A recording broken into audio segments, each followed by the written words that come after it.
Robin. I'm going to be your interpreter today. Have you ever used an interpreter before? No, I have not. Okay.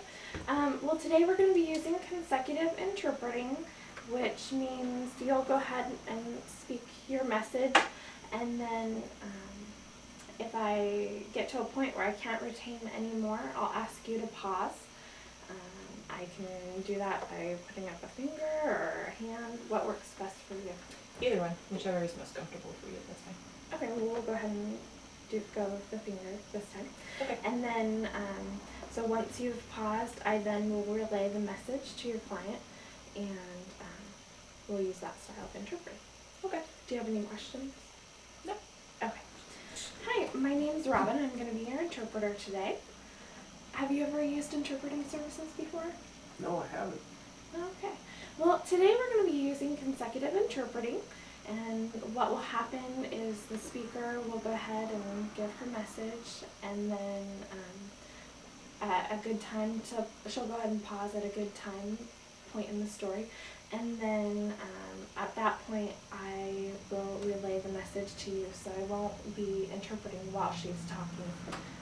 I'll wait for her message to be complete and then relay that to you. Do you have any questions about that? No, I think that sounds simple. Okay, well, we'll go ahead and get started then. So, this actually is a true story. It happened many years ago, and it's about a family member of mine. And she was visiting different universities to go to school with her father. And as soon as she got out of the car with her dad, she just got this really cold feeling that she basically felt like she had died on the inside. And she had had something like this happen before when she was in high school, where she had kind of had like a premonition before. And she was actually cheerleading at a football game and just stopped mid-cheer and started crying and ran home and wanted to call her dad. She was really worried about him and thought that his plane had crashed. And so she, kept bugging her mom, saying, I need to call Dad, I need to call him. And so they went ahead and called, and they thought that the flight had already taken off. And so she wasn't sure if they'd be able to get a hold of him or not. And they were able to, and the flight was delayed due to mechanical failures. Okay. So, I have a family member who had a situation where she was going and visiting different universities with her dad, and one time she got this really weird feeling as she was getting out of the car, and so she almost felt like she was going to die, and just had this really bad feeling as she was getting out of the car. And something had actually happened like that before when she was in high school. She was cheerleading at a game, and just all of a sudden she had this feeling come over her, and she just stopped cheerleading right away, and she started crying, and she went home, and she tried to convince her mom that they should call her dad, who was on a flight, and she just had this feeling that the plane had crashed or something horrible had happened. And so they called, and what ended up happening was the plane was delayed. So the plane was delayed due to mechanical failures, and that there was something wrong with the engine. And so it's very interesting that that kind of connected. But back to them getting out of the car at the university. So she ended up applying to the university, was accepted, and she'd always been a really good student, like a 4.0 student, straight A's all the way through school, and just very studious.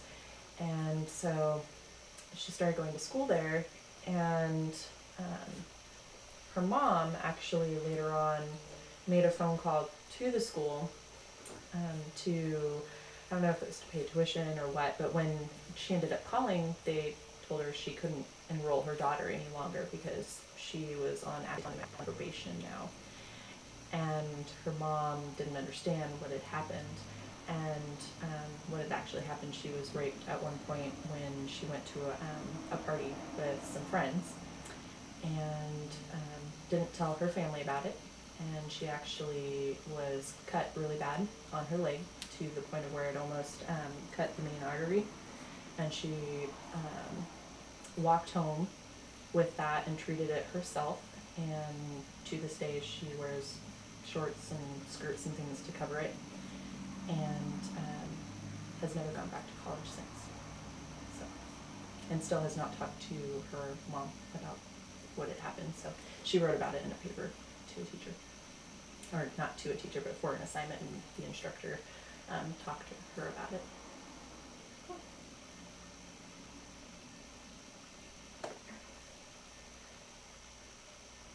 So what had happened was the plane had been delayed due to mechanical difficulties, but back to the story. The girl, like I said earlier, had been applying to different colleges and visiting them, and she applied and got accepted to one particular college.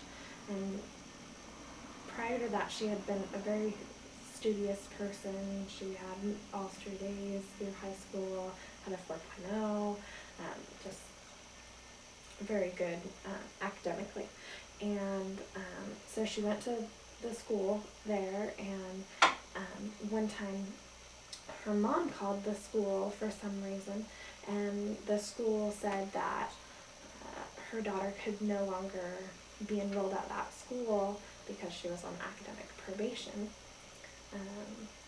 The mother was very concerned because that was not a normal attribute of her daughter. And what ended up happening was, during the school year, she had been raped, and she didn't tell anyone about it. She didn't tell her family about it. No one knew about it, but she had gotten raped, and she got cut on her leg really badly, almost to the point where the artery was cut. And she walked home from the party that she was raped at, and she cared for her wound herself, and never told anyone. And even today, she wears shorts and skirts and things to cover that cut. But at one point in school, she wrote about it in an assignment for a teacher's class, and that teacher was able to discuss with her that situation, and